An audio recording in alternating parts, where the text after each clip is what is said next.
Regardez les frugivores, ils ont les os qui cassent comme du verre. Alors où est la vérité? Dans les faits ou dans la théorie? De toute façon, quand on arrive à faire mourir des enfants dans des berceaux, oui, on est criminel, bien entendu. Les aliments n'ont pas de pouvoir détoxicant. C'est la vie qui a un pouvoir détoxicant. Ton mari va pas tenir, il va claquer. Non, c'est le chef des crudivores qui le soigne, il ne peut pas être mal, mais il est mort. Il est mort dans un état squelettique comme les autres. La carence en zinc du végétalisme entraîne une distanciation par rapport à la réalité. Ces gens-là planent. Que ce soit le crudivorisme de l'allemand Schlitzer, que ce soit l'instinctivorisme de Guy-Claude Burger, le Suisse, que ce soit l'alimentation spécifique et naturelle de Pierre-Valentin Marcheseau, qu'est-ce qu'il y a après 2-3 ans? La première année, il y a une perte de 3 à 5 kilos, et les années suivantes, de 2 kilos. Et au bout de 10 ans, on a affaire à quoi, s'il vous plaît? À des zombies.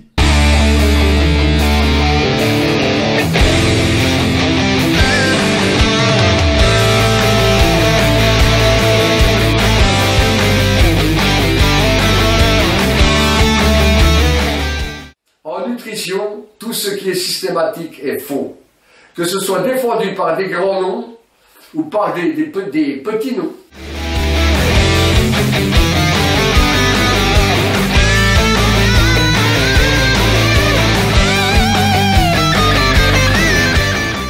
Alors pour continuer, certains disent que les intestins seraient notre véritable cerveau et donc de cette manière notre alimentation, la qualité de notre alimentation et de notre digestion induirait notre état émotionnel et même peut-être nos pensées. Notre caractère et nos pensées. Vous savez, il y a longtemps qu'on sait l'importance du tube digestif sur le mental. Déjà, dans les années 45, vous voyez, celui qu'on appelait Jung, un des pères de la psychologie, parle pas de Freud, mais de Jung, avait été très impressionné. On lui avait montré qu'en prenant des toxines de paracolie, des bactéries intestinales, selon la variété, et en les injectant en sous-cutané, selon la variété de toxines prélevées, les individus faisaient des rêves merveilleux ou parfois des cauchemars. Donc l'influence de l'intestin était déjà élaborée. Plus tard, un médecin suisse, dans un livrage qui s'appelle La Balance tropique, je crois que c'est Elminger, il me semble, son nom, il me semble, a montré que si l'on prend une araignée, on la met dans une cage de verre. L'araignée tisse une jolie toile. Elle attend la mouche qui vient ou ne vient pas. Si on donne à l'araignée tous les jours une goutte ou deux du sang d'un schizophrène, la toile devient schizophrénique. C'est vrai. Tout cas, mais bien sûr, tout chaotique, mais bien sûr, c'est là-dedans aussi. Déjà, ensuite, d'autres expériences ont été faites. Les rats. Les rats ont bien sûr peur d'un chat. Ben, vous infectez un rat avec la toxoplasmose et il n'a plus conscience du danger, il va jouer avec le chat. Donc un rat infecté par la toxoplasmose perd le contrôle, son esprit perd le sens du danger. Ensuite, dans un livre qui s'appelle Équilibre psychobiologique et oligo-aliments, pas oligo-éléments, oligo-aliments, Karl Pfeffer et Pierre Gontier.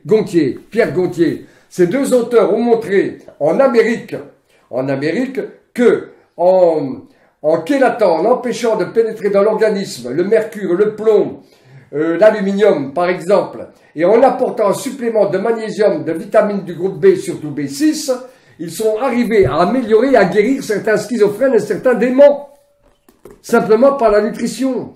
D'autre part, les savants russes avaient montré il y a une quarantaine d'années que des fous qui refusaient de se nourrir, ils ont eu la curiosité de voir jusqu'où ça irait. Ils ont laissé jeûner spontanément. Certains fous ont jeûné 30-40 jours et certains ont été totalement guéris par le jeûne. Donc on voit bien l'importance de la détoxication sur le mental.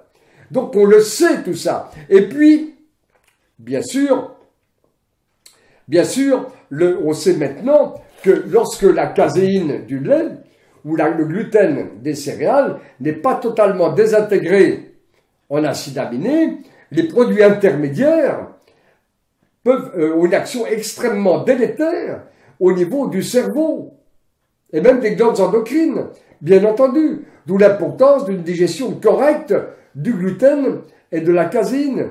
Maintenant, il faut savoir aussi que la teneur en gluten, pour des raisons de panification, le gluten, c'est la partie protéique de l'enveloppe du grain de blé. Ce gluten, il permet dans la pâte de gonfler lors de la panification.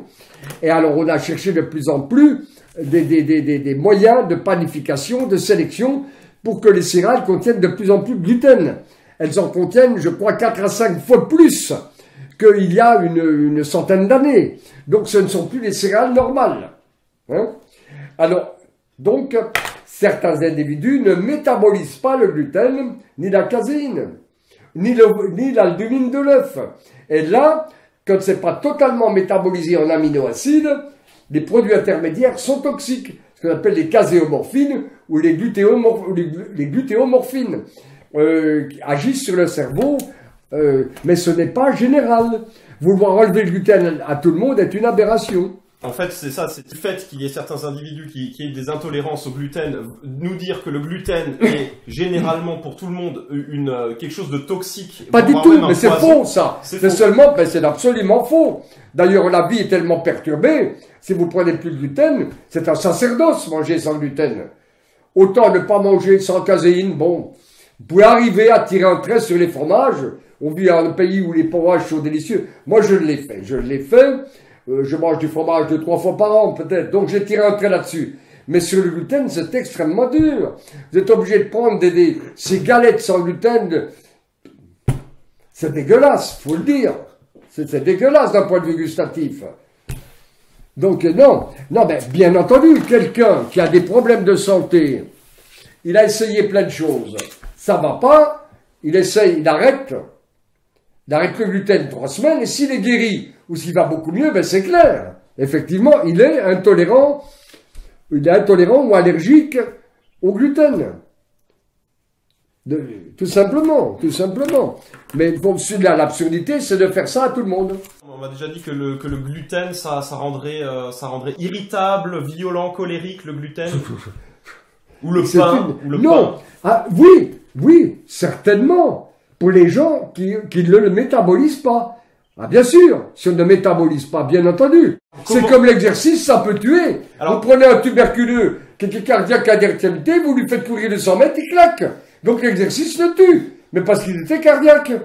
Attention, ça va. Donc le gluten a tous les inconvénients dont on le parle, si on ne le métabolise pas. Mais si on le métabolise, il n'a aucun inconvénient. Et alors, comment est-ce qu'on se diagnostique une intolérance au gluten? Ben écoutez, c'est très simple. Vous voyez ma petite histoire. La nuit, je toussais, mais des quintes de tout, mais vraiment à rester des instants sans respirer, à avoir la mort de près. C'était vraiment grave. Bon, j'ai essayé 36 choses, 36 traitements, ça ne marchait pas. Je vais voir quelqu'un qui était un ami à cette époque, un très célèbre homéopathe de Paris. Il est toujours très célèbre, bien sûr. Mais alors, il me traite, lui aussi, sans aucun résultat. Et je me dis, et si par hasard, c'était gluten? Et là, je prends en diététique quelque chose pour remplacer le pain. Je prends plus de pâtes, plus rien. En 3-4 jours, plus rien. Fini, terminé. Donc, je mange sans gluten. Pourquoi? Parce que je ne tolère pas. Mais il serait absurde que je demande à tout le monde de faire ce que je fais. Enfin, je dis, je mange sans gluten. Il y a des moments où j'en ai marre. Et j'aime tellement le pain, je peux vous dire que quand je mange du pain, c'est mieux que manger un gâteau. Non, ben, c'est très pénible. C'est hyper pénible de manger gluten. L'aberration de manger sans gluten si on n'est pas obligé. Moi, je le fais parce que, bon, ben, la nature m'a obligé. Hein? Mais, je me dis, de temps en temps, le matin, je vais prendre 2 croissants beurre, j'en peux plus. C'est horrible sans gluten, c'est horrible. Effectivement, le gluten a tous les défauts dont on le parle, si on ne le métabolise pas. Comme l'exercice peut être mortel pour un cardiaque extrêmement avancé. Mais c'est pas l'exercice qui est nuisible. C'est parce que c'est contre-indiqué pour telle personne. D'accord, très bien. Bien sûr. Alors, l'alimentation végétalienne prétend par ses vertus ouvrir l'esprit à la spiritualité, mais on en a déjà parlé. Elle prétend par ses vertus quoi Ouvrir l'esprit à la spiritualité. C'est la personne qui dit ça n'a pas approché des quantités de végétaliens. Je vais vous le dire. Ils sont très intolérants en général. Voilà, très intolérants. Vous savez, de toute façon, tout ce qui est extrême est faux. Tout ce qui est extrême est faux, que ce soit dans les doctrines psychologiques ou alimentaires ou autres. Tout ce qui est extrême est faux. Tout ce qui obsède un individu, tout ce qui l'obsède mentalement est faux. Et cela, je vous assure que ça obsède. On se rend compte en s'intéressant un petit peu à toutes ces modes alimentaires extrêmes qui se veulent en plus totalisantes. C'est-à-dire que à partir du moment où on passerait à ce régime alimentaire, on réglerait tous nos problèmes dans notre vie, que ce soit psychologique, physique, spirituel. Et malgré tout, on se rend compte finalement que ces gens sont centrés constamment sur leur digestion, sur leurs intestins, sur ce qu'ils mettent dans leur assiette. Et ça devient des obsédés. Bien sûr. Regardez, pour vous dire à quel point ils mentent, un exemple très simple, à quel point ils sont menteurs. Les tenants de la discipline végétalienne disent que quand on est végétalien, une femme a un lait abondant quand elle allait. Or, justement, les femmes végétaliennes n'ont pas de lait. Vous voyez, ce n'est pas de l'ignorance. Pas du tout. C'est un mensonge délibéré. C'est autre chose, l'ignorance. Là, il s'agit d'un mensonge délibéré. Et quelquefois, les femmes végétaliennes, quand elles ont du lait, quand elles allaitent, elles s'évanouissent. Vous voyez, il ne s'agit pas d'ignorance, il s'agit de mentir délibérément. C'est criminel. Hein? C'est criminel comme comportement, d'engager des gens sur des choses en leur enfin, mentant délibérément. De toute façon, quand on arrive à faire mourir des enfants dans des berceaux, oui, on est criminel, bien entendu. C'est comme le monsieur dont on en parlait, il est certainement sincère. Mais pas de protéines animales. D'abord, Burgère, si j'ai bien compris, lui-même l'a mis en garde. Même Burgère l'a mis en garde, oui.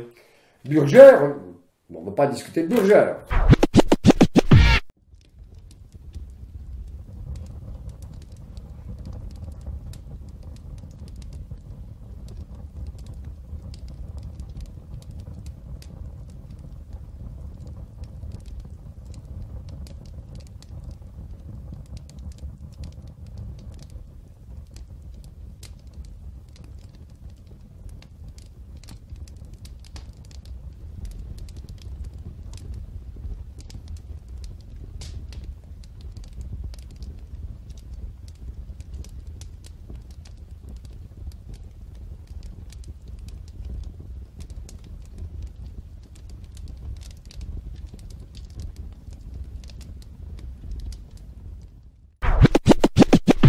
Donc, enlever les protéines animales et se gaver de fruits, de jus de fruits, je crois qu'il enlève aussi les céréales, je crois. Oui. C'est très grave. Oui, parce je crois qu'il permet les céréales fermentées. Il nous dit c'est de la colle fermentée. Ouais, il nous dit c'est de la colle, ça va se coller sur les parois des intestins et du coup après on ne métabolise plus correctement. Quel simplisme. Les céréales. L'amidon est digéré en glucose, il faut qu'il le sache. Justement, on n'a pas parlé du dissocié, on pourra en parler si vous voulez, bien sûr. Alors oui, dans le cadre de ces fameuses théories de la désintoxication ou la détoxination, alors il y a plusieurs sortes de pratiques qui sont conseillées à l'heure actuelle par certains, dont ce monsieur Thierry Casasnovas. Par exemple, utiliser abondamment des jus de légumes défaits de leurs fibres avec des extracteurs de jus. Et dans le même temps, donc ça c'est par voie haute, et par voie basse, il conseille d'utiliser des lavements ou de l'hydrothérapie du côlon. Et alors, par contre, c'est pas très clair sur la fréquence de ces usages. Donc, qu'est-ce que vous pensez de tout ça? Je vais expliquer comment se fait la désintoxication. Voyez. Il y a dans l'organisme vivant un potentiel vital homéostasique, une force de vie qui dirige tous les grands mécanismes de la vie. Or, il se trouve que la vitalité d'un être humain ne peut pas dispatcher avec autant d'intensité dans plusieurs directions à la fois. Il y a par exemple dans l'organisme, il y a la fonction qu'on appelle l'anabolisme. Mastiquer, digérer, absorber et enfin assimiler. Et puis après, c'est l'anabolisme. Et puis après, il y a l'utilisation, le métabolisme. Il y a le métabolisme. Et après, il y a le catabolisme, l'élimination des déchets par la cellule qui passent dans le sang et puis qui après est rejeté dans les émonctoires. Donc, il y a l'anabolisme qui permet la construction cellulaire et les éliminations, le drainage qui permet la détoxication. Or, il se trouve que plus vous demandez l'anabolisme, moins l'organisme peut éliminer. Et plus on diminue l'anabolisme, plus les éliminations s'activent. Par exemple, demain matin, vous êtes chez vous, vous ne mangez pas, vous buvez que de l'eau. Même chose à midi. À 5 heures, vous avez très mauvaise haleine. Et vous urinez, au lieu d'uriner jaune, ambré, vous urinez brun, peut-être marron, presque noir. Que s'est-il passé? Comme vous avez mangé moins, l'organisme a éliminé plus. C'est pour ça qu'une diète à 6 jus de carotte désintoxique moins qu'une diète à 5 jus de carotte, qui elle-même désintoxique moins qu'une diète à 1 jus de carotte, qui elle-même désintoxique moins qu'une diète à 0 carotte. Moins vous mangez, plus vous éliminez. Et c'est pour ça qu'une diète à l'eau désintoxique encore plus qu'une diète au jus de légumes. Les aliments n'ont pas de pouvoir détoxicant. C'est la vie qui a un pouvoir détoxicant. Et moins vous sollicitez la vie sur un plan, plus elle devient effective sur un autre plan. C'est pour ça que quand vous avez mangé, vous êtes somnolent.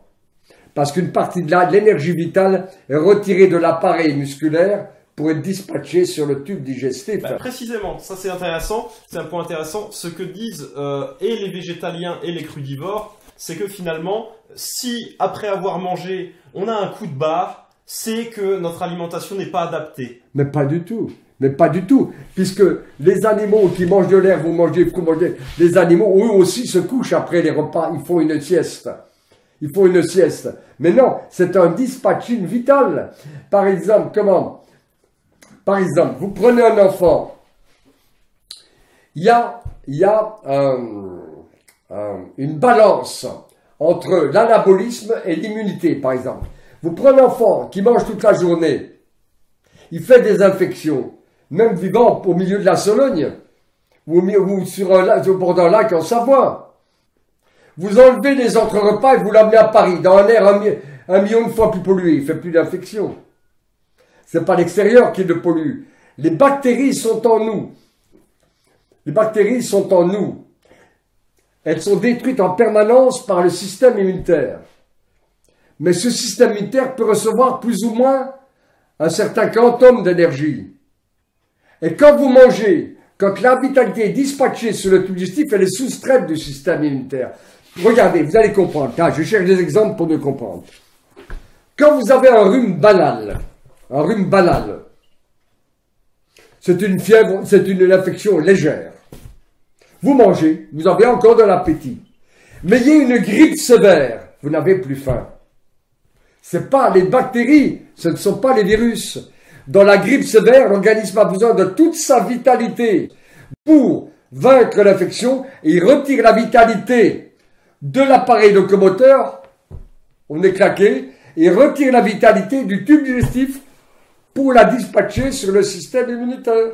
Voilà. Et c'est pour ça que c'est un problème de dispatching vital. Et c'est pour ça que les grands-mères faisaient des bouillons et des soupes quand on était malade. Mais oui, il n'y a plus de travail digestif, voilà. Quasiment. Et l'avantage sur le jus de fruits, c'est que c'est ingéré chaud. Ça évitait la dépense sur le plan de l'énergie calorique. Regardez, vous avez un individu, un Parisien. Il est à Paris, il respire son air pollué, il est dans un endroit très pollué. Mais c'est un chasseur. Il part l'automne chasser en Sologne. Il est à Paris, il est bien, il n'est pas malade. Il part en Sologne avec des amis. Il fait très pâle, il fait très beau, c'est l'automne. Il est pas s'habiller. Il va à la chasse. Il se fatigue, il se rend pas compte de sa fatigue. Puis à un moment donné, il s'écarte, il perd ses copains. Il peut glacier, lui tombe dessus. Le temps qu'il est, qu'il trouve un refuge, il reste à grelotter plusieurs heures. Le lendemain, il est au lit avec une pneumonie. Il n'a pas été contaminé par des bactéries dans l'air de la Sologne. Il y en a 1000 ou 1 million de fois moins qu'à Paris. Ces bactéries étaient en lui. Mais toute sa vitalité a été dispatchée à lutter contre le froid, à maintenir sa thermie, et de ce fait, la vitalité a été retirée du système immunitaire pour maintenir la température centrale. Et là, les bactéries ont proliféré. 1000 exemples comme ça. Vous pouvez, pour ça, vous guérissez les infections par l'alimentation, pas par une alimentation particulière, mais en renvoyant au système immunitaire l'énergie la vitalité dont il était. C'est un dispatching vital. C'est le balancement anabolisme l'immunité. Les crudivores nous disent que la cuisson, c'est du poison pour l'organisme. La cuisson... C'est exactement le contraire. Pierre-Valentin Marchesseau disait avec ses disciples, qui mange cru, mange juste. Mais non, qui mange cru, mange faux. On va voir pourquoi. Le raisonnement était le suivant. Dans la nature, les animaux mangent cru, elles se portent bien. Donc, si l'être humain mange cru lui aussi, il va aussi se bien porter. Parce qu'il va garder les vitamines, des enzymes, etc. qu'il y a dans l'aliment cru. Alors, pourquoi c'est faux? Pourquoi l'être humain doit manger en grande partie cuit? Simplement, parce que, comme c'est dans ce schéma, là, vous voyez, voilà, voyez, l'animal, la vitalité de l'animal est dispatchée à 75% sur le plan végétatif, mastication, digestion, absorption, assimilation, élimination. Sur le plan métabolique, 75% est dispatché sur le plan végétatif et 25% sur le plan cortical cérébral, à peine. L'animal est donc apte mécaniquement et enzymatiquement à digérer le cru. Il a une digestion extrêmement puissante pour digérer le cru. Par contre, l'homme, sa vitalité est dispatchée à 75% sur le plan cortical, cérébral, mental, psychique, et seulement à 25% à peine sur le plan métabolique, végétatif, digestion, absorption, assimilation, etc. Il ne peut pas dispatcher sa vitalité sur le plan métabolique. Et quand on cuit un aliment, le coefficient de digestibilité augmente de façon extraordinaire. Le coefficient de digestibilité d'une pomme de terre, qui est autour de 15-20%, passe à 95%. Pourquoi? Parce que la cuisson, entre les molécules d'amidon d'une pomme de terre, il y a des liaisons hydrogènes qui sont cassées par la cuisson. Donc il y a une rupture des liaisons hydrogènes. Et l'aliment, qui a perdu ses liaisons hydrogènes, devient plus apte à recevoir une molécule d'eau. L'hydrolyse, la fixation d'une molécule d'eau, se fait par les enzymes digestives. Donc quand un aliment est cuit, il devient plus apte à l'hydrolyse digestive. Donc la cuisson prédigère les aliments, ce qui est nécessaire à l'être humain. Un être humain pourrait manger cru s'il vivait sur une île du Pacifique, au soleil, avec de la musique, des massages, des jeux sexuels, etc. S'il vivait dans le calme et au paradis. Là, il pourrait peut-être être comme un animal. Mais là, il a une vieille mère infirme à s'occuper qui fait caca au lit. Il y a un feu rouge qui fait du bruit en dessous. Il y a un enfant qui peut être malade. Il y a le fisc qui est tombé dessus. Il y a la voiture qui est en panne. Il y a des responsabilités. Il y a peut-être des ouvriers à diriger. Tout ça mange toute la vitalité là. Il n'y a plus rien pour ici, à peine 25%. Et là, on doit cuire. Et c'est pour ça que il y a le cerveau mental pensant et il y a le cerveau organique.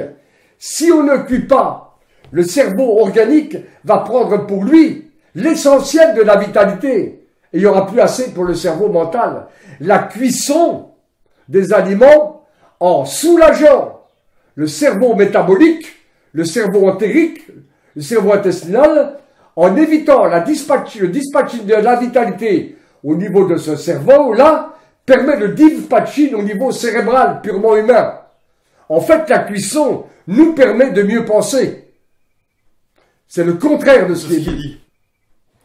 Exactement. C'est le contraire. Donc, en aucun cas, d'ailleurs, il y a les fêtes. Les fêtes, c'est quoi?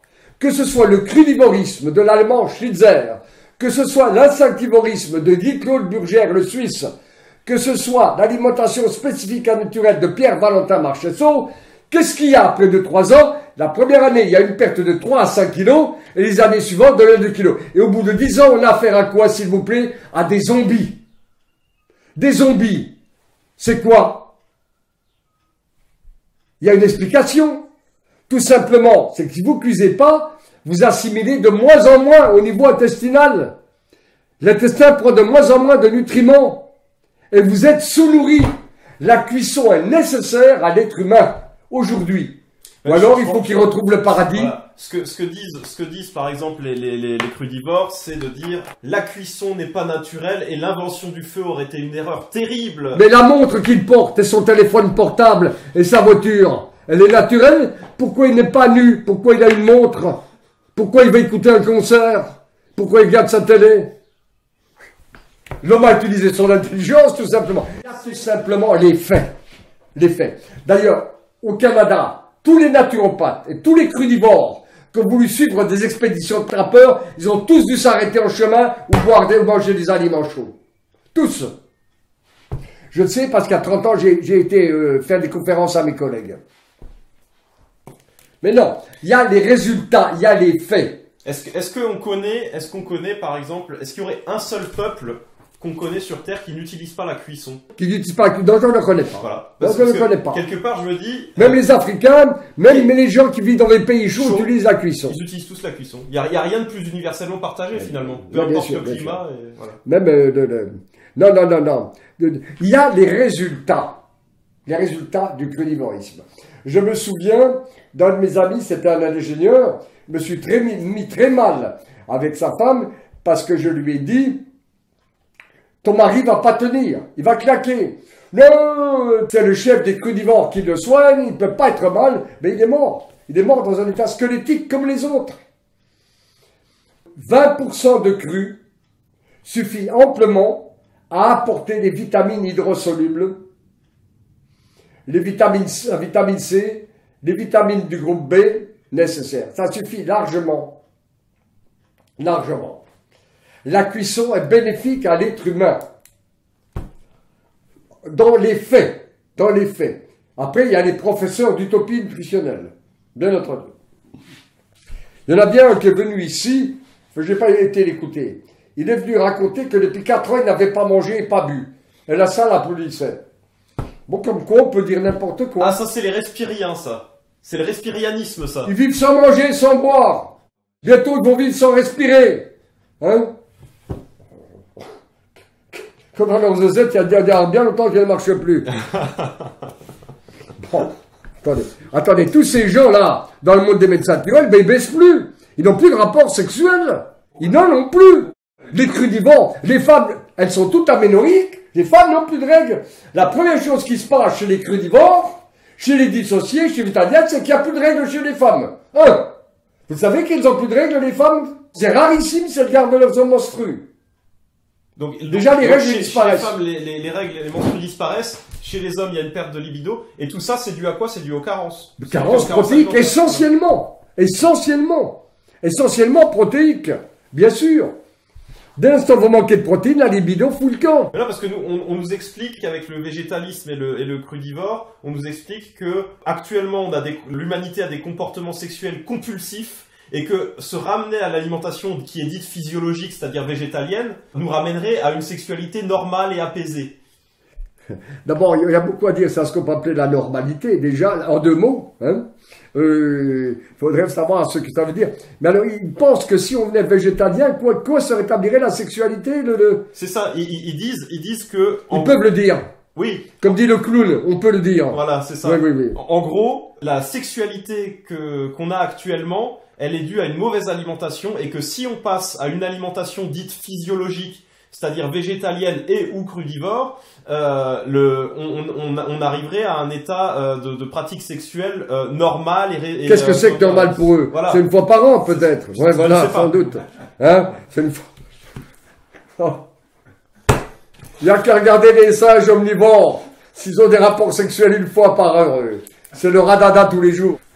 Alors, l'intestin serait sali par des toxines, par exemple le gluten, qui ferait des plaques à l'intérieur de l'intestin, qui nous empêcherait d'assimiler correctement une alimentation alors si vraiment on est empoisonné totalement, bon, il est vrai que s'il y a une hyperperméabilité, comme tout le monde le dit, il le sait maintenant de l'intestin, il va passer dans le sang plus de macromolécules, plus de toxines que la normale, et qu'on risque certes un empoisonnement, mais bien sûr. Mais cela n'est pas dû au fait de manger de la viande ou ceci ou cela.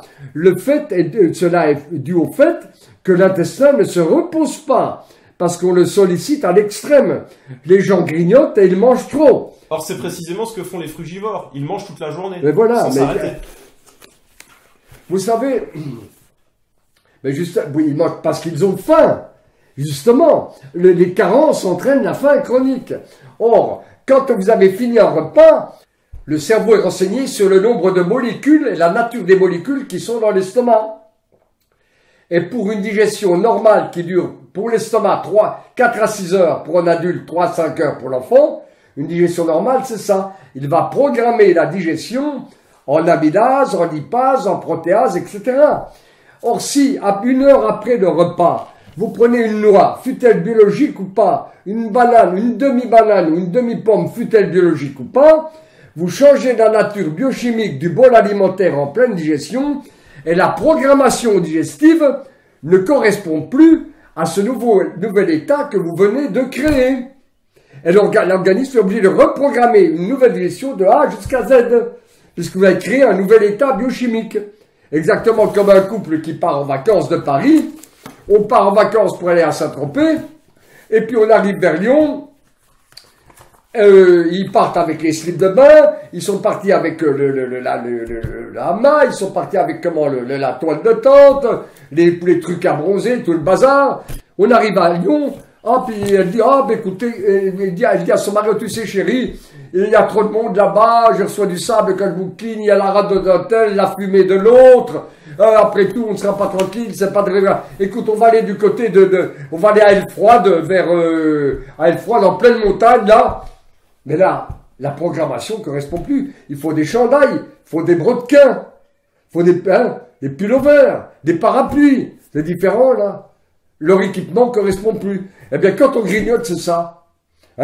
Si on mange 1 heure après le repas, l'équipement enzymatique ne correspond pas au nouvel état que l'on vient de créer. Donc, et c'est la porte ouverte à toutes les maladies. Donc, qu'est-ce qui est conseillé? 3 repas par jour?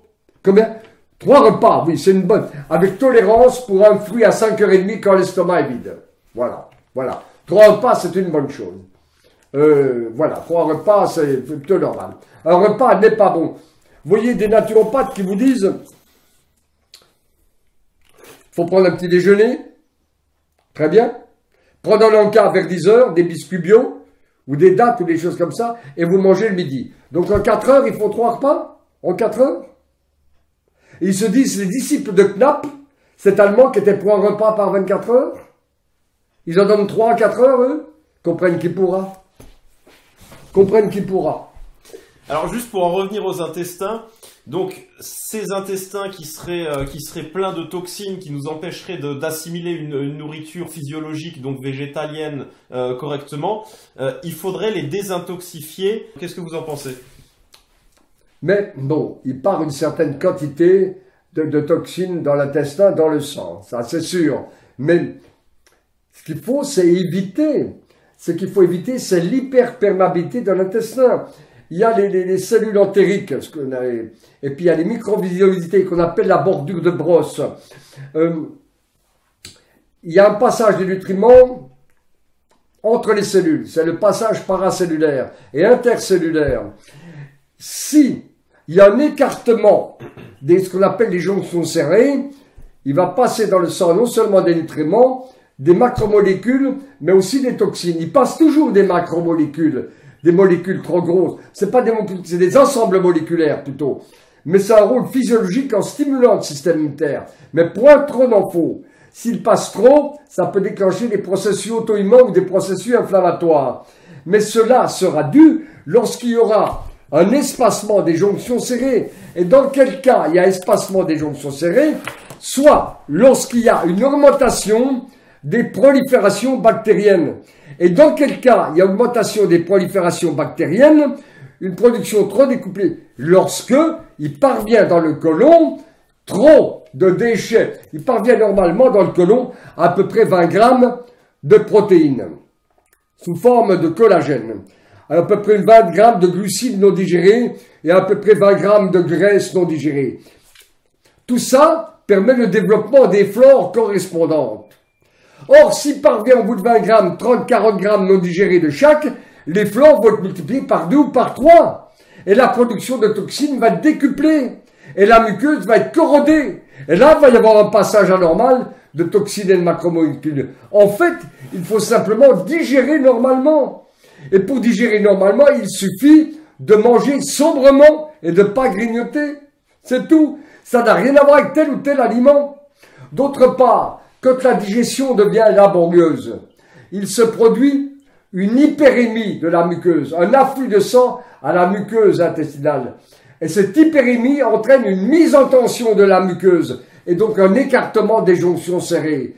Mais tout ça n'est pas dû à tel ou tel aliment, cela est dû à la maldigestion, elle-même due au grignotage ou à l'excès de nourriture. Et à certains aliments, bien sûr, comme les sirops, les sodas, les limonades, bien sûr. Et puis un aliment qui est le poison numéro 1 de l'être humain, le soja cru. Un monsieur qui mange le matin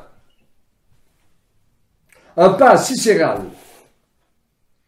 avec du miel,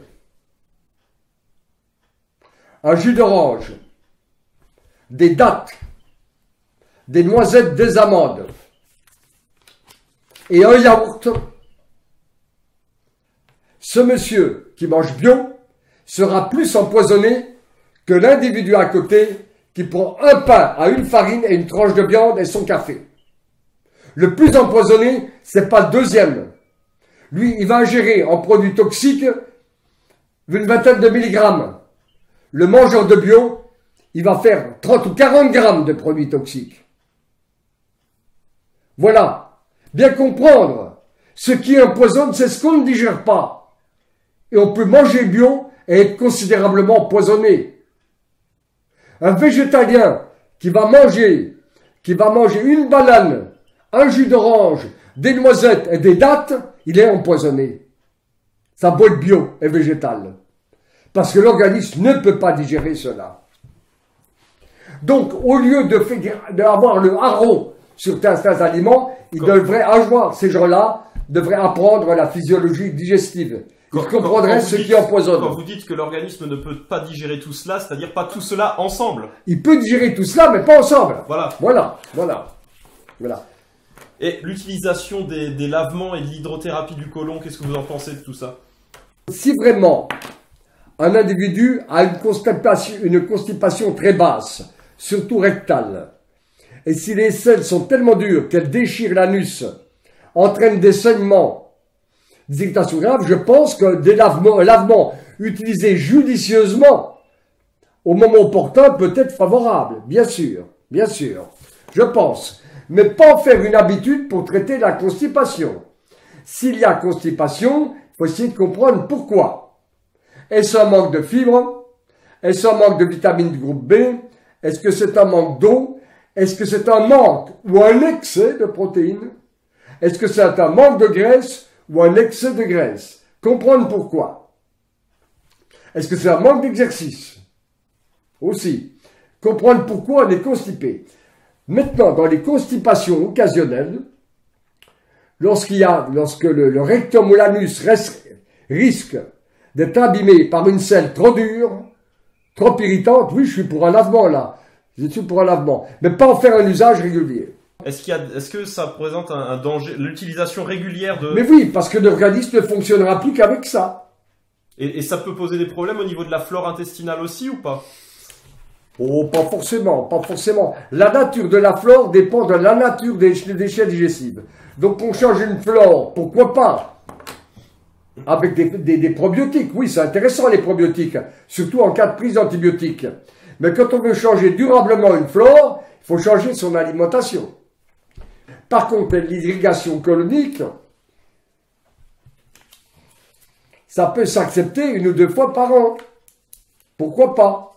Mais c'est pas ça qui va supprimer la cause des maladies. Par contre, pourquoi pas? Mais il y a un grand écueil à savoir. C'est que les irrigations coloniques doivent être faites à l'eau salée, à 9 grammes litre. Si l'irrigation est faite à l'eau ordinaire, tous les minéraux du sang, calcium, magnésium, les oligoéléments vont passer dans le sang. Différence aussi, pourrait faire une isotonie. Et là, l'individu, avec un lavement colonique à l'eau ordinaire, risque d'être décalcifié, déminéralisé pour plusieurs mois. Spasmophilie, fatigue, etc. Et si c'est une cléose en plaques, le périmètre de marche sera donc très réduit après l'irrigation. Donc, irrigation colonique, pourquoi pas de temps en temps? J'ai pas une opinion totalement tranchée. Je pense que c'est peut-être favorable 1 ou 2 fois par an. Peut-être. Peut-être. Mais attention, n'oublions pas que l'empoisonnement de l'organisme vivant, c'est aussi les déchets cellulaires. Vous pouvez rester 30 jours sans sel, mais vous ne restez pas 30 heures sans uriner. Hein? J'ai une vedette de cinéma qui est venue me voir un jour, et que j'ai soignée.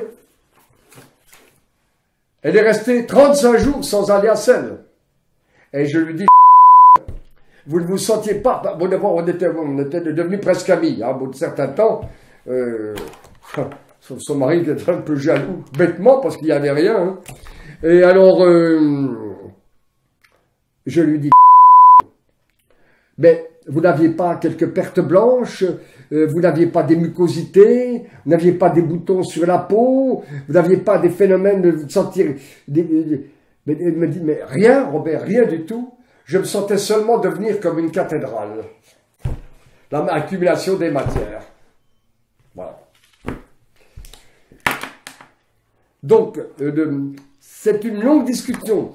Il y a les toxines que véhicule le sang proviennent soit de l'alimentation, toxiques naturelles, comme le cyanure, arsenic, cadmium, 3,4 benzopyrène du tabac, produits chimiques des sodas, les molécules de synthèse, les pesticides et fongicides, ça c'est monstrueux, c'est générateur d'Alzheimer, non seulement de cancer mais d'Alzheimer, les toxines intestinales, mais aussi les résidus de métabolisme de la cellule et les cadavres cellulaires.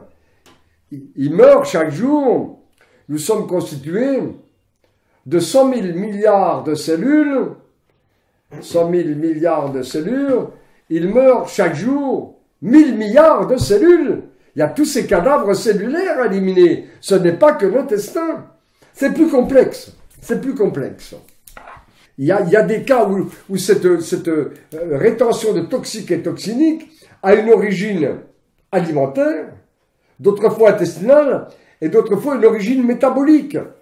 Par exemple, quelqu'un qui voit son taux d'urée augmenter et qui perd ses albumines dans les urines, sa toxine infémie, elle n'est pas intestinale, elle est rénale. Elle est totalement rénale. Voilà. Donc, c'est des simplifications à outrance. Alors, autre chose, le jeûne en tant que pratique thérapeutique. Le jeûne. Voilà. Alors, la normalité de la pratique, les excès, jeûne sec ou jeûne à l'eau, qu'est-ce que vous en pensez? Le jeûne, c'est ce qu'on appelle jeûne, c'est tout simplement l'abstention de nourriture, mais pas de l'eau. On doit absolument boire à sa soif quand on jeûne. La durée du jeûne, si on est dans une maison, surveillée par un praticien compétent, et si l'on a des réserves pondérales, le jeûne peut être assez, merci, le jeûne peut être assez long. Il peut atteindre Une semaine, 10 jours, 15 jours, parfois plus. Tout dépend si notre individu d'1,70 m pèse 85 kg ou s'il en pèse 48. Et dans le cas de personnes qui ont déjà une vitalité déficiente, qui ont un poids très bas et qui sont fragiles, est-ce que c'est conseillé ou pas? Non, non, non, en général, ce ne l'est pas. Ce ne l'est pas. Ce ne l'est pas. Ces personnes-là pourront, une fois par mois ou tous les 15 jours, éventuellement, en restant au repos intégral, enfin, le repos, oui, presque intégral, faire un jour de jeûne ou de diète au velouté de légumes et pommes de terre. Si l'on est très maigre, faut pas jeûner. Faut pas jeûner.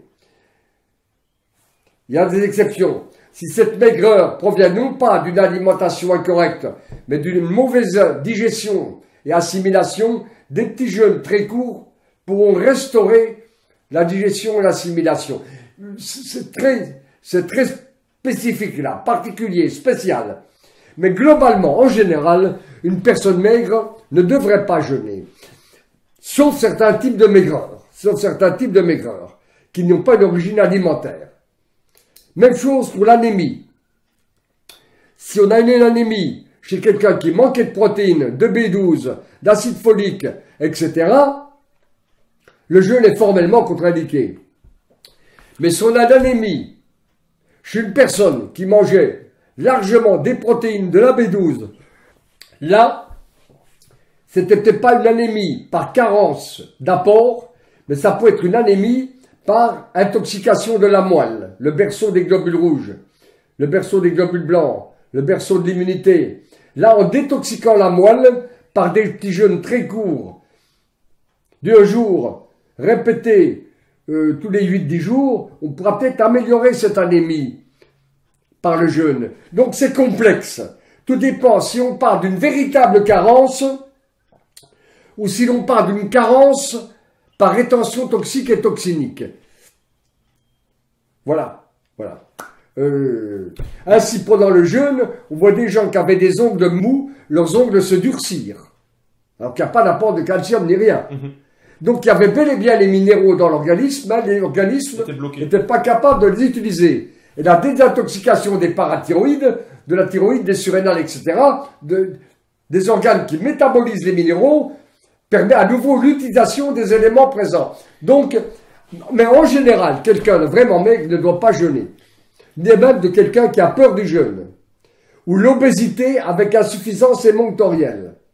Ou encore le vrai diabète de type 1. Ne doit pas jeûner. Faut pas jeûner, non, absolument pas. C'est formellement contre-indiqué. Pourquoi le jeûne à l'eau et pourquoi pas le jeûne sec? Le jeûne sec, la technique, c'était ne pas boire pendant 24 à 48 heures et plus, voire 2 jours. Et puis après, l'action liquide, on buvait 2-3 litres d'eau. Qu'est-ce qui se passe dans ces cas-là, quand on ne boit pas? Vous urinez, vous suez, vous respirez, vous perdez votre eau. Donc le sang devient très épais et il se concentre. Le sang, vous faites inévitablement de l'hémoglobine. Et après, si vous buvez beaucoup de liquide, vous entraînez un choc de l'organisme qui peut entraîner une rupture vasculaire et la mort. C'est une aberration. C'est une aberration. Parce que M. Casasnovas conseille de faire des jeûnes secs. Il dit qu'il a fait 50 jours. En fait, c'est pas ça. Il a fait un jour de jeûne, un jour de nourriture. Ouais, il dit qu'il a fait là, on se moque voilà. du monde un peu. Je trouve qu'on se moque un peu du monde. Le jeûne sec tue. Et maintenant, le jeûne avec randonnée est extrêmement dangereux aussi, avec randonnée. Quand on jeûne, on doit se reposer. Comme l'ont montré les grands protagonistes du jeûne, Shelton en Amérique, qui a écrit un bouquin magnifique là-dessus. Shelton, c'était vraiment un grand maître. Shelton, chez nous, Dr Vivini, en Suisse, Berthollet, etc. Tous ces gens-là ont insisté pour le repos pendant le jeûne. Et le jeûne avec randonnée est très dangereux. On risque quoi avec le jeûne et randonnée? Voilà. Ah ben écoutez, la littérature mondiale montre, pour les grands sportifs et les sportifs, les marathoniens, les skieurs de fond, les nageurs en eau froide de longue durée,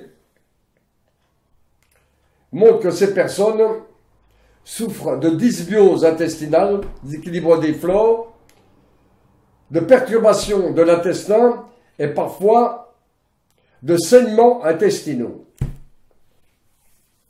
Ça, la littérature mondiale. Que se passe-t-il quand on fait un effort intensif? Il se produit au niveau des structures du grêle et du côlon ce qu'on appelle une ischémie. Une ischémie, c'est une anémie mécanique. C'est que le sang est chassé des structures du tube digestif vers les muscles en travail. Il se produit une autre répartition de la masse sanguine quand on fait un effort important. Et cette ischémie, cette disparition momentanée du sang de la muqueuse entraîne des micro-lésions de la muqueuse et un déséquilibre de la flore. Ces lésions de la muqueuse se réparent au repas suivant par un acide aminé qu'on appelle le L-glutamine, qu'on trouve dans l'alimentation. Et les lésions du côlon sont réparées par un acide gras, le butyrate. Donc chez quelqu'un qui fait un effort intensif, s'il mange, il répare les lésions de son intestin. Quelqu'un qui fait du jeûne et de la randonnée. C'est une randonnée de 10-15 km tous les jours, surtout en terrain escarpé, surtout en montagne.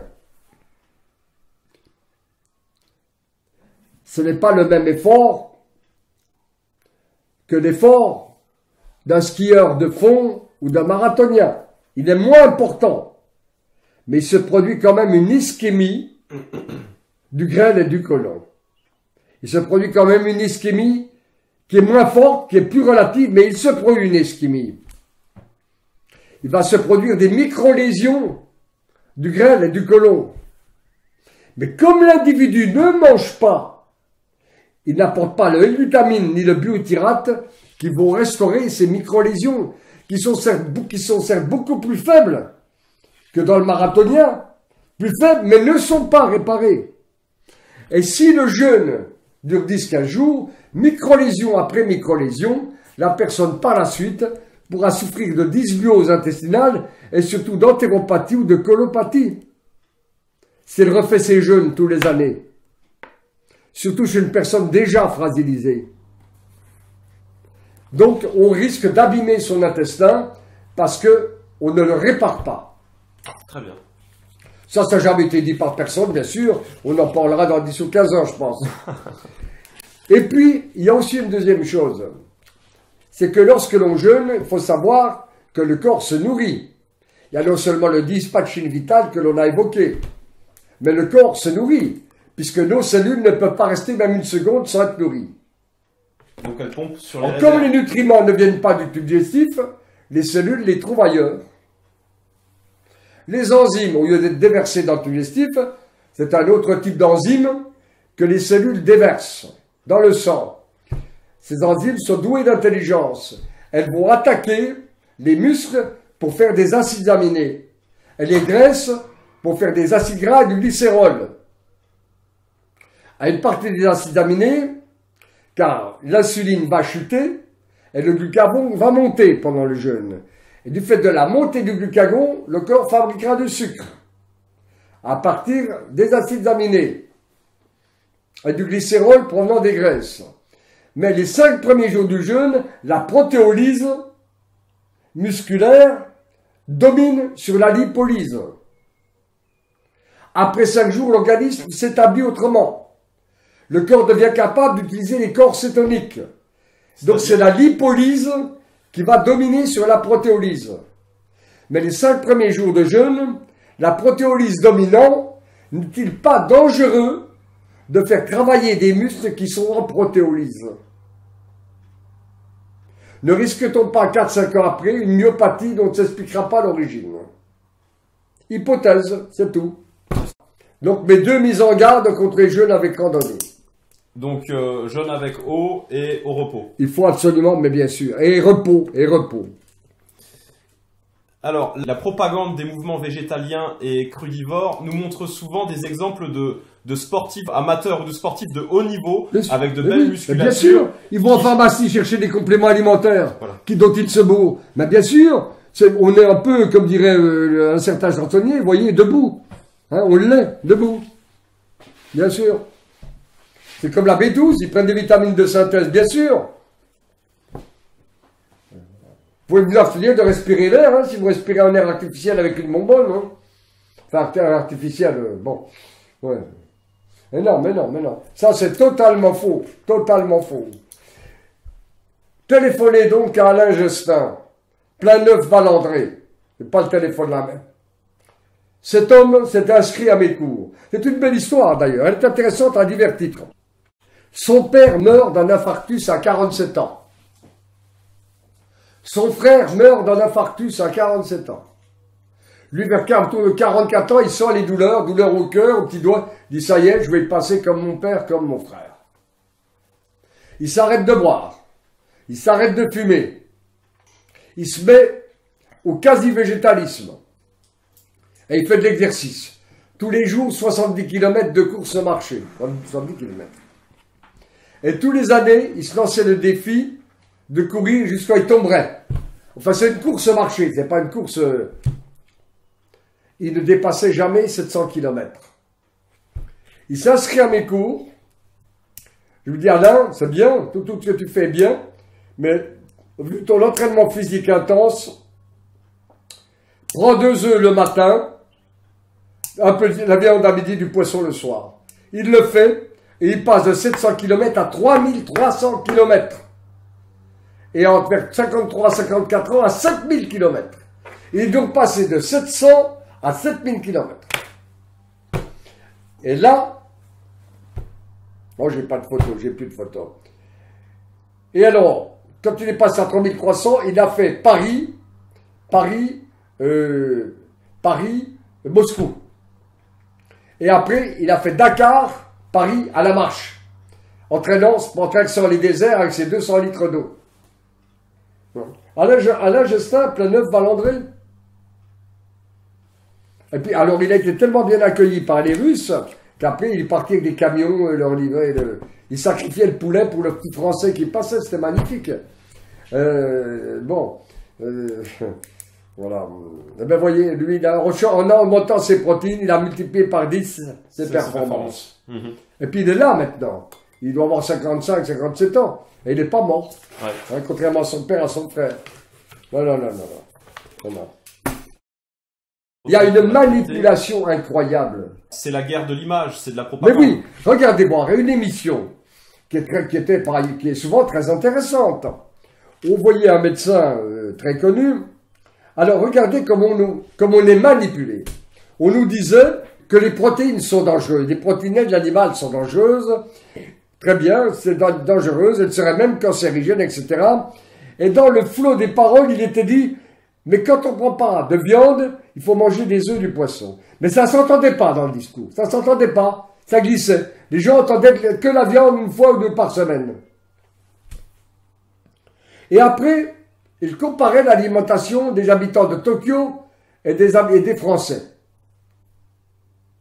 Et on nous disait, après nous avoir dit que là, les protéines animales étaient nocives, dangereuses, voire peut-être cancérigènes, que les habitants de Tokyo, le matin, ne mangeaient pas comme nous des croissants, du pain, du beurre, de la confiture, mais mangeaient du poisson, des œufs de poisson et boire du sperme de poisson. À midi, ils mangeaient ou du cochon ou de la viande. Et parfois, le soir, de la volaille, du cochon ou du pain. Donc, voilà des gens qui mangent 21 fois par semaine des protéines. Et on nous disait, que les habitants de Tokyo, chez eux, les maladies de la vieillesse commencent après 70 ans. Et chez les Parisiens, après 50 ans.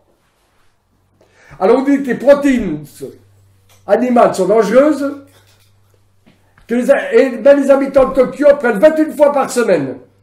Et leur maladie de vieillesse commence 20 ans plus tard que nous. Nous en prenons 21 fois moins qu'eux, beaucoup moins qu'eux, et nos maladies de vieillesse commencent 20 ans plus tôt. Comprennent qui pourra. Est-ce que les gens sont des bœufs, sont des veaux, comme disait De Gaulle? Est-ce que De Gaulle avait un manque de respect ou il disait juste? Je ne sais pas. Là, on pourrait penser que De Gaulle disait juste. Ouais. Juste, Vous voyez comment on manipule.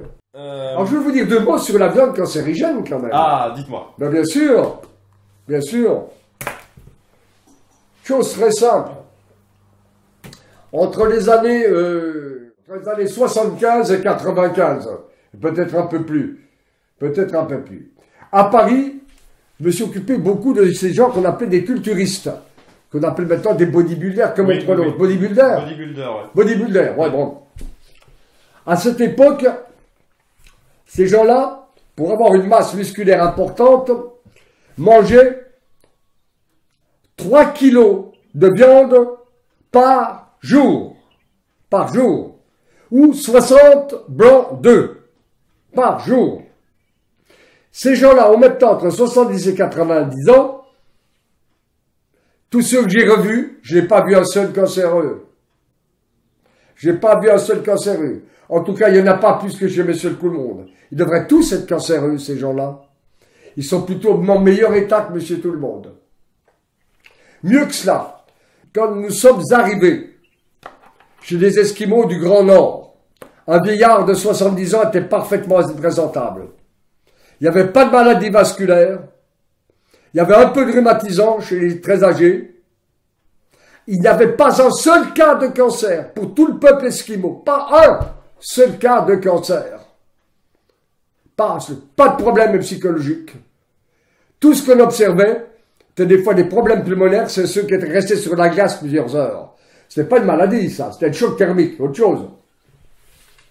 Or, quelle était leur nourriture? À 90% carnée. Les caribous, les rennes, les poissons qu'ils pêchaient, et à 10% végétal.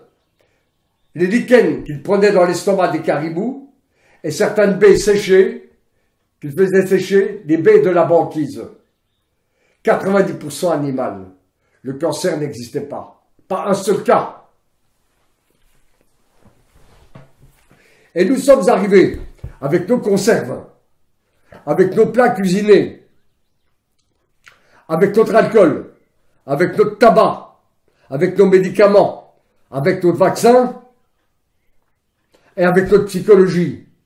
Et là, 8-10 ans après, avec la diminution de l'aliment carné, de l'alimentation carnée, et la consommation de beaucoup plus de plats préparés, avec la diminution des apports carnés, le cancer est apparu. Pas avec l'apport carné, mais avec la diminution des apports carnés. Hein? Là, on peut penser au mot de Bigard, on l'est. Souvent dans la propagande végétalienne et crudivore, on met en avant, en tout cas pour ce qui est du végétalisme, on met en avant le rapport Campbell. Le rapport Campbell de 2005. Plein de rapports dits scientifiques ont été manipulés.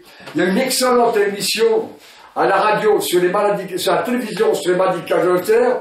Le médecin américain qui a été chargé dans les années 80-90 d'établir les rapports entre les maladies cardiovasculaires et les graisses alimentaires a tout manipulé. Et le monde entier, la planète entière a suivi.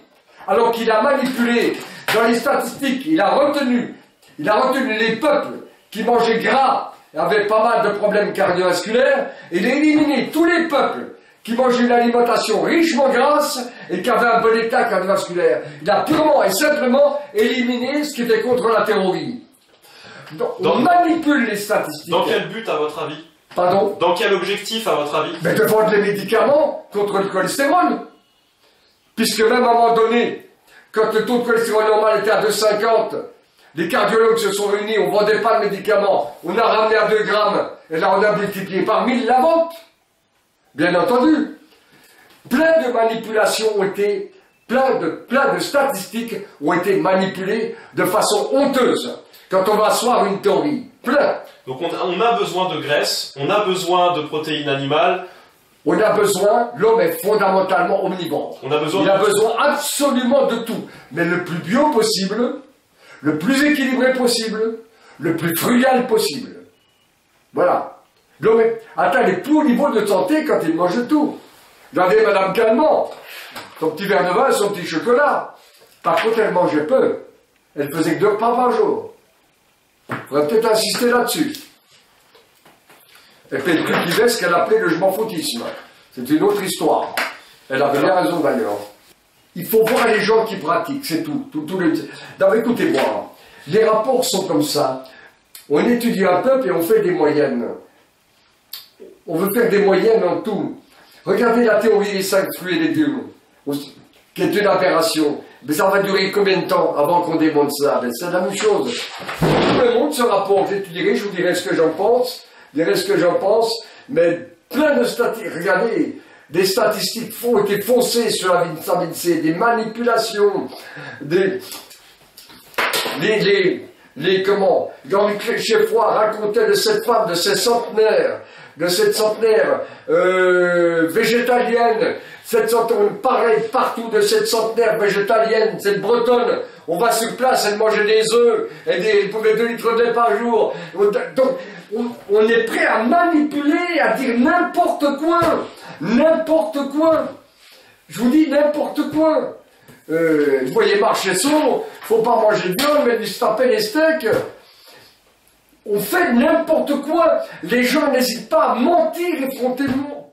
Que penser des témoignages des gens qui témoignent de guérison de différents problèmes? Mais bien sûr. C'est ce que vous aviez dit au tout début. Mais quelle que soit l'alimentation, vous mettez à manger bio, vous faites des petits jeûnes, que vous enlevez plein d'ânes, vous avez d'abord une détoxication, un allègement digestif et métabolique et vous guérissez. Vous avez une personne qui a de l'eczéma. Personne n'a de l'eczéma. Vous lui enlevez les fruits, vous lui enlevez les farineux, vous lui enlevez les grains, dans tous les cas vous améliorez votre eczéma. Dès que vous enlevez quelque chose, c'est cela le mécanisme guérisseur. Mais après, les carences apparaissent. Voilà.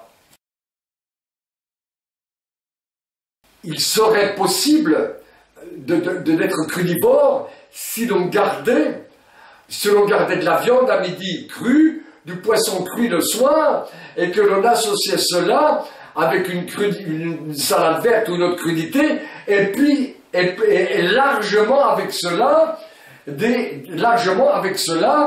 un plateau de céréales variées. Par exemple, l'individu qui ferait des crudités variées, allez, à peu près 20% du poids du repas, ensuite un steak ou un poisson, et ensuite largement des céréales crues germées, aurait un repas cru équilibré. Mais il va manger froid, et avec le temps, il va avoir un épuisement des mécanismes digestifs. Il va quand même perdre du poids, mais il ne fera peut-être pas de terribles maladies. Pourquoi pas un crudivorisme équilibré, à condition qu'il n'y ait pas un excès de fruits. Par exemple, faire 2 repas par jour, midi, crudité, 20 à 30% du poids du repas, allez. Une bonne viande et des céréales germées, sans fruits. À 17 h, un fruit, quelques noisettes, quelques amandes. Et le soir, même repas que le midi, avec un poisson au lieu d'une viande, avec largement de céréales germées. Et le matin, 2 belles bananes, 2 ou 3 belles bananes et des oléagineux. On aura un crudivorisme équilibré. Mais le fait de manger froid va entraîner un spasme des voies digestives et un épuisement avec le temps. Et le fait de manger cru va entraîner l'épuisement digestif. Mais ce crudivorisme, un tel crudivorisme, pourra perdurer assez longtemps. Mais il y aura l'épuisement digestif et l'amaigrissement quand même. Malgré tout. Malgré tout. Mais si dans un crudivorisme, on enlève des protéines animales, ce sera une catastrophe. Et si en plus on abuse de fruits, on ajoutera la décalcification. En combien de temps ces processus peuvent arriver sur le frugivorisme par exemple? Un crudivorisme avec beaucoup de fruits, chez un individu qui serait maigre, la catastrophe peut arriver en moins de 2 ans. En moins de 2 ans, la perte de poids peut être très rapide. Très rapide. En quelques mois alors même. Un individu qui mesurerait 1,75 m et qui pèserait 55 kg, par exemple, qui se mettrait au crudivorisme, dans lequel il y aurait beaucoup de fruits, et plein de protéines animales, en 6-8 mois déjà, il va être déjà vraiment décati. En 6-8 mois. Alors, est-ce qu'on pourrait faire un point particulier sur le crudivorisme frugivore? Quels en sont les résultats? Est-ce que vous pensez que... Il me semble que vous en parlez dans vos livres comme étant l'un des crudivorismes les plus dangereux. Un crudivorisme végétal, sans protéines animales, avec beaucoup de fruits, c'est quelque chose d'effrayant. D'effrayant. Là, la destruction de la santé se fera en un temps qui ira. Allez, on va être optimiste. De 6 mois à 2 ans. C'est inévitable. Cette méthode-là ne peut pas entraîner de destruction. Un crudivorisme dans lequel on a laissé les protéines animales et dans lequel la quantité de fruits est raisonnable pourra sans doute être suivi en un temps assez important. Alors, mais il y aura quand même la perte de poids. Sur ce point précis, Thierry Casasnovas affirme qu'une alimentation 100% crudivore, essentiellement frugivore, est sans danger, absolument sans danger. C'est un odieux mensonge. Je ne parle pas. Ceci est un odieux mensonge. Un odieux mensonge. Odieux mensonge. Une alimentation sans protéines animales, avec un excès de fruits, ne peut pas ne pas détruire. Déjà, un simple excès de fruits va détruire. Et si en plus, il n'y a pas de protéines animales, la destruction est inévitable. Inévitable. D'abord, il n'y a pas de B12 non plus dans cette alimentation. Il n'y en a pas. Il n'y a pas de B12, il n'y a pas de D3. Pas de B12, il n'y a pas de D3. Il n'y a pas de PA, il n'y a pas de DHA. Il y a un manque de fer et de zinc, déjà, aussi, en plus. D'ailleurs, ces gens-là ne se rendent pas compte de leur état, puisque manquant d'une façon effrayante de fer, la carence en fer entraîne une non-appréciation de son état, entraîne une euphorie mentale artificielle. Ces gens-là deviennent imperméables au raisonnement. Par carence en zinc, ils ne raisonnent plus normalement. La carence en zinc du végétalisme entraîne une distanciation par rapport à la réalité. Ces gens-là planent. Le manque de fer entraîne une euphorie qui fait planer et qui fait que ces gens ne perçoivent plus les réalités. En plus de ce que nous avons déjà dit. Alors, imaginons que des gens nous écoutent et qu'ils aient envie de se lancer quand même, malgré les préventions, sur ce type de régime. Ce que vous avez à leur conseiller, c'est surtout de laisser leurs enfants en dehors de ça. Ah ben oui, d'autant plus. Ben bien entendu. Bien entendu. Parce que quelque part, vous vous rendez compte? C'est ce qui est grave, c'est-à-dire que ces gens-là se lancent dans ce type de régime en pensant acquérir la pleine santé, et vous imaginez bien qu'une mère de famille veut le meilleur pour ses enfants, donc elle sera d'autant plus stricte avec ses enfants sur ce type de régime. Elle risque peut-être d'être encore plus sévère avec ses enfants en pensant que ce sera d'autant mieux. Et ça, elle se dira, plus le régime est appliqué, plus mes enfants se porteront bien. Bien sûr. Pourquoi certaines personnes demandent plus à leurs enfants qu'ils ne font eux-mêmes. Parce qu'au moins pour eux, ce sera parfait. Pensons bien fait, avec la meilleure foi du monde. Bien sûr. Un jour, j'ai reçu à Paris un grand escogriffe qui avait presque 2 mètres de haut. Maigre comme c'est pas possible. Il vient avec sa femme, il s'installe. Ah, je dis, qu'est-ce que vous amène, monsieur, dame? Ben, c'est pour la petite. Oui, c'est une gamine. C'est tellement longtemps que... Oui, c'est une gamine, je crois. C'est ça, c'est pas un garçon, c'est une gamine. C'est pour la petite. Elle me dit, ben, alors, qu'est-ce que vous amène? Ben, on va vous montrer, monsieur. Elle était enrobée de pansements de la tête aux pieds, comme Lazare, vous savez. Ils enlèvent les pansements, c'était une plaie. Ça coulait de partout. Tout le corps coulait. Des yeux enfoncés dans les orbites. La gamine devait avoir, je sais pas, 2 ans et demi, 3 ans. Marchait pas. Elle était dans un couffin. Alors je dis, mais comment vous nourrissez cet enfant, monsieur? Il me dit, monsieur Masson, que des produits purs. Je comprenais déjà. Qu'est-ce que vous entendez par des produits purs? Que des végétaux. Des laits végétaux. Vous ne donnez pas d'œufs, pas de fond, non, pas de viande, rien que des végétaux. Alors je dis, monsieur, votre petite est en train de mourir, là. Vous voyez, elle meurt. Elle est en train de mourir, monsieur. Il regarde sa femme et lui dit, chérie, remets les pansements à la petite. Nous sommes tombés sur un fou. Ils sont partis sans me payer, enfin, je m'en fous totalement. Bon, moi, j'ai toujours été un imbécile sur l'argent. Moi, c'est pas maintenant que je vais changer. Et on est arrivé sur le pas de la porte. Il m'a dit, Monsieur Masson, je dirige une coopérative de produits biologiques, je vous massacrerai. Je lui dis, faites, monsieur, je ne suis pas un ennemi prêt. Voilà. Et vous savez Voilà. ce qui est Et cet enfant n'a pas pu survivre, c'est impossible.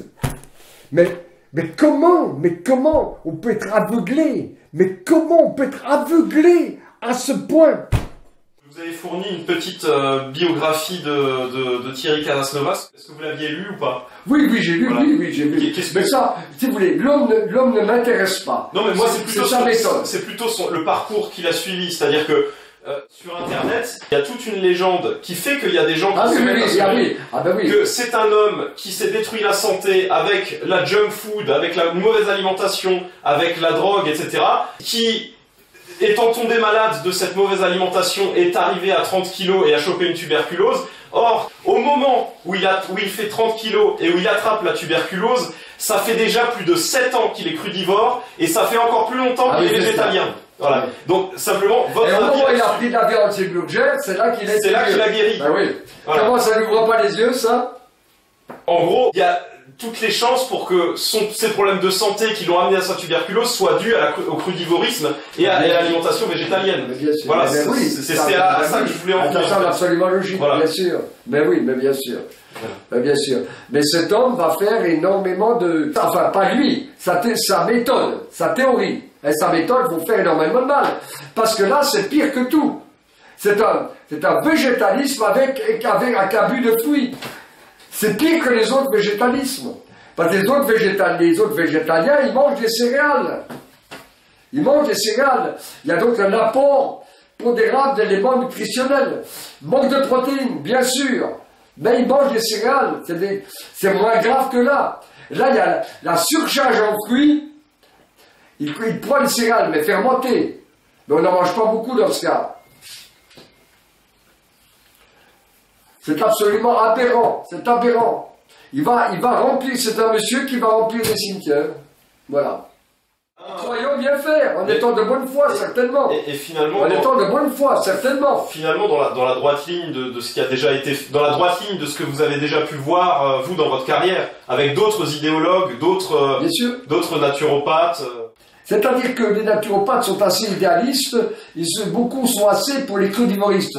Mais beaucoup, avec le temps, m'ont téléphoné, mais c'est toi qui avais raison, c'est toi qui as raison, Robert, c'est toi. Je vous dirais ici que j'ai pas mal de coups de fil de naturopathes qui me demandent conseil. Et d'autres écoles. Hein. Bon, on considère ça comme un hommage. Attends, on a raison, c'est comme ça. Non. Tout ça, ce sont des aberrations, ce sont des gens mal de singularisation. Voilà. Ce sont des gens mal de singularisation, dont certains, bien sûr, sont très sincères, bien sûr. Certains sont sincères. Encore que, quelquefois, on prenait vers un dirigeant de méthode naturelle, où on leur dit, mais voyez, je suis votre méthode, mais voyez ce que je suis devenu. J'ai perdu 30 kilos, je tiens plus debout, j'ai plus de rapport avec ma femme, je ne peux plus faire de sport. Ah, mais monsieur, c'est parce que vous avez mal pratiqué la méthode, parce que vous n'avez pas fait ceci, pas cela, vous êtes en période de détoxification, etc. Et le mec dit, mais non, parce que je connais plusieurs personnes qui sont dans mon cas. Ah bon, bien. Mais écoutez, n'en parlez pas trop, je peux vous faire un chèque pour vous aider à vous taire. Vous avez vu ça déjà? Ça a été, il y a eu des cas où ça a été jusque-là. Payer pour que les gens se taisent. Voilà. Alors, qu'est-ce que l'orthorexie et l'orthomédecine? L'orthorexie. Ah, l'orthorexie, voilà. Pardon, j'entendais pas. Il faut se méfier, parce que c'est un terme qui a été inventé pour les gens qui sont contre les médecines naturelles. Il faut se méfier, c'est pas pour orienter ça. Mais c'est vrai que la personne qui devient obsédée, mais obsédée à un point incroyable, parce qu'elle mange, ça c'est pathologique, bien sûr, bien sûr. Hein, bien sûr que moi, si ce soir, je mange quelque temps, qu'il n'y a pas de viande et comme dans une charcuterie, je ne vais pas en faire une maladie. Hein. Donc, effectivement, donc toute obsession est très, très mauvaise. Oui, bon, si on entend ça pour orthorexie, les gens obsessionnés pour manger correctement, bon, on pourrait dire que c'est quelque peu pathologique, oui, quelque peu. C'est-à-dire ne pas pouvoir manger autre chose que ce qu'on conçoit comme des aliments purs, vous voyez ce que je veux dire? Oui, oui, oui, ah ben, oui, dans ce sens-là, c'est quelque peu pathologique, oui, oui, bien sûr. Alors, pour finir, est-ce que vous avez éventuellement un conseil à donner à des gens qui, malgré tout, malgré la prévention, malgré l'information, aimeraient quand même essayer ce type de régime crudivore, frugivore, végétalien? Est-ce qu'il y a des symptômes particuliers qui peuvent nous faire tirer la sonnette d'alarme? À quel moment devrait-il se rendre compte qu'il y a danger? Oui, alors je dirais ceci. Dans la mesure où cette personne qui désire suivre un tel régime a un fort excès de poids ou un simple excès de poids, si après avoir perdu son excès de poids, elle continue par maigrir et par se sentir devenir de plus en plus frileux, à avoir son potentiel sexuel qui s'en va, si la femme voit ses règles disparaître, si la fatigue chronique s'installe, si le rendement sportif diminue, si une petite déprime apparaît, si les ongles s'amincissent, si les dents se carient, s'il se produit des symptômes, il est temps d'arrêter. Il faut savoir que tout régime peut avoir un effet bénéfique à les 3 premières semaines, parce qu'il y a des intoxications. Mais l'être humain, c'est comme un linge sale, il faut le laver. Mais quand il est propre, il faut arrêter de frotter. Et continuer d'arrêter de laver parce qu'il va être troué, le linge, il va se trouer. Donc après avoir enlevé les surcharges, disons, peut-être la surcharge toxinique, après avoir enlevé les surcharges pondérables, et peut-être la surcharge en toxines, une fois que c'est fait, il faut revenir à une alimentation normale, équilibrée et bio. Et pour toute personne, même ceux qui n'ont pas d'excès pondérable au début, qui ont un simple poids normal, et surtout si elles sont maigres, c'est avec la méthode, le poids diminue encore, et que s'installe une fatigue progressivement, une frilosité, une baisse de la libido, une baisse du rendement sportif, une baisse de l'humeur, de la bonne humeur, si on se sent vieillir, si la peau se flétrit, il est temps de se poser des questions. Tout amaigrissement anormal, toute frilosité, toute déminéralisation et toute fatigue doivent éveiller l'attention. Tant qu'on reste en pleine forme,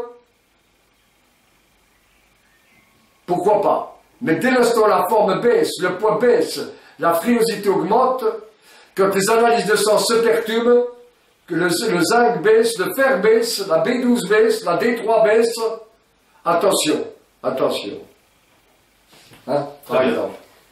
Et aussi, pourquoi pas aussi, quand on devient obsédé et qu'on ne pense plus qu'à ça, là, ça se demander si ça vaut la peine d'être vécu, quand on devient obsédé. Alors, une autre chose, comment faire la différence entre la naturopathie sérieuse et le charlatanisme? Voilà. En politique, c'est peut-être une bonne question.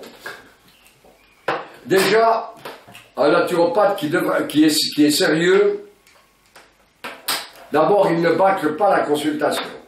Il écoute la consultation pour comprendre une maladie dont on a une très très grande expérience, mais la consultation ne devrait pas être de moins d'1 heure. C'est la première chose. Ensuite, le naturopathe doit écouter et interroger minutieusement sur l'alimentation et sur le mode de vie. Il doit conseiller peut-être des compléments, mais s'il y a 8 ou 10 compléments alimentaires, c'est qu'on est à côté de la plaque. Moins il y a des traitements, plus le traitement est ciblé, plus la naturopathe devrait être compétent. Par contre, l'individu qui ne vous interroge pas sur l'alimentation, qui vous donne une alimentation qui semble impossible à suivre, une alimentation qui vous frustre à mort, au propre et au figuré du mot, qui vous donne une charrette de traitement et des paniers de compléments alimentaires, il y a toutes les chances que cet homme soit incompétent. Un naturopathe compétent va être sobre dans le conseil thérapeutique, très sobre dans le conseil thérapeutique, et vous donnera une alimentation qui ne vous perturbe pas. Et s'intéressera non seulement à votre mode alimentaire, mais à votre mode de vie. Et puis il aura une consultation raisonnable. Soit il a des honoraires libres, soit il va vous demander, selon son ancienneté et sa compétence, entre 30 et 50 €. Si c'est quelqu'un de très très connu, qui aura une consultation très longue, vous pouvez accepter entre 50 et 100 €. Si vous êtes sûr de sa compétence. Et là, même si c'est cher, vous ne reviendrez pas le voir souvent. C'est une économie. Si le naturopathe ne s'intéresse pas à votre mode de vie et votre mode alimentaire, et qu'il vous donne un wagon de traitement ou de complément alimentaire, il n'est pas compétent. Il n'est pas compétent. Il faut qu'il soit sobre dans le conseil thérapeutique, sobre dans le conseil complément. Si vous donne une liste de 20 compléments et que vous découvrez que c'est lui le concepteur ou le fabricant, méfiez-vous, méfiez-vous. Hein? Méfiez-vous. Et l'alimentation qu'il va vous conseiller, vous devez pouvoir la suivre sans être en souffrance physique ni psychique. Ni psychique. Dès l'instant où on s'éloigne de l'équilibre alimentaire et du bio, vous avez toutes les chances d'être dans le faux. De la même façon, frustrer l'individu sur le plan psychique, pas en lui imposant une ascèse trop difficile à suivre, ça ne présente pas tellement d'intérêt d'un point de vue... Ça ne présente aucun intérêt, c'est même très grave. Hein? Il y a beaucoup de gens qui ne sont pas très heureux en couple, pas très heureux à leur travail. Si on leur enlève les joies que leur procure l'assiette, qu'est-ce qu'il leur reste? La déprime, il n'y a rien d'autre. Non, non, non. D'abord, une alimentation une alimentation sévère, non seulement elle déprime le corps, mais elle déprime l'esprit. Bien entendu. Non, non. Il faut se méfier de tout ce qui est trop sévère. Et notamment, le sans gluten, notamment, n'est bénéfique que dans des cas précis. Voir le sans caséine. Voir le sans caséine. Non, non. On est fait pour manger de tout. De tout. Bien sûr, le plus bio possible. Mais là, on ne va pas foncer les portes ouvertes. Bah oui. Donc, pour terminer, on répétera les conseils diététiques que vous donnez en 4e de couverture de diététique de l'expérience. Ouais. Ouais. L'alimentation doit être naturelle, équilibrée, mesurée, digeste et surtout individualisée. Mais bien sûr, bien sûr. On ne peut pas alimenter un monsieur d'1,70 m, de 90 kg, infatigable, qui a un sommeil de plomb, qui dort n'importe où, qui n'a jamais froid, qui est débraillé même en hiver, qui est increvable, infatigable, qui a seulement un excès de poids, un petit peu d'hémogliase, des petites menaces cardiovasculaires. On ne peut pas alimenter ce monsieur, pour lequel les fruits sont très bénéfiques, avec un intello d'1,75 m, pesant 55 kg, voire moins, qui est toujours frileux, qui a une libido très basse, qui a un sommeil qui est réveillé par une mouche. On ne peut pas alimenter ces individus de la même façon. C'est pas possible. Il y en a un qui est vitalisé par le fruit et l'autre qui est tué par le fruit. Les individus sont différents dans leur pensée, dans leur libido, dans leur amour de l'exercice, dans leur amour au sens sentimental, dans leur amour au sens sexuel. Mais on est différents jusqu'à la moindre des lignes de notre main. Il y en aurait donc qu'en nutrition que nous serions semblables. Mais attendez, où on va là? Où on va? C'est aberrant. Non. En nutrition, tout ce qui est systématique est faux. Que ce soit défendu par des grands noms ou par des petits noms. Hein? Tout ce qui est systématique est faux. Rien que déjà nous deux. on a des points communs, tous les deux on aime beaucoup la vie, j'en suis sûr, car vous regardez. Car vous regardez, on aime beaucoup la vie, on aime bien les bonnes choses de la vie. Donc moi j'ai l'air dans la 7, je suis comme vous, mais moi j'ai l'air dans la 7.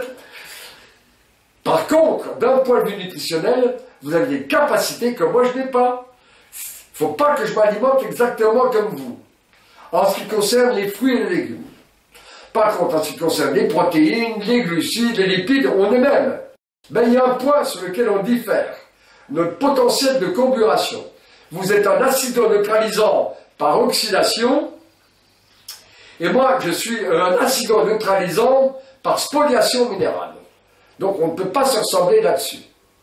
Mais on a globalement pour les autres points les mêmes besoins. Donc tout ça, l'esprit de système, mais c'est vrai qu'on a besoin de tout classer, on a besoin de systématiser, c'est l'être humain. C'est l'être humain. Très bien. Bah écoutez, Robert Masson, donc je vous remercie beaucoup pour cet entretien. C'était un plaisir aussi pour moi. Et j'espère pouvoir vous revoir un jour sur d'autres sujets. Voilà, oui, avec plaisir, bien sûr. Donc je vais juste rappeler peut-être s'il y a des livres en particulier que vous voulez mettre en avant. Donc la naturopathie foudroyée, c'est votre dernier ouvrage. Oui, absolument. Donc, la naturopathie foudroyée et le grand classique, voilà. Diététique de l'expérience. Voilà. Il y a celui-ci qui est pas mal pour les gens qui s'intéressent à l'immunité. C'est pas mal. Mais c'est moins fondamental, voilà. C'est moins fondamental. Très bien. Voilà. Merci beaucoup. En tout cas. Voilà, avec plaisir.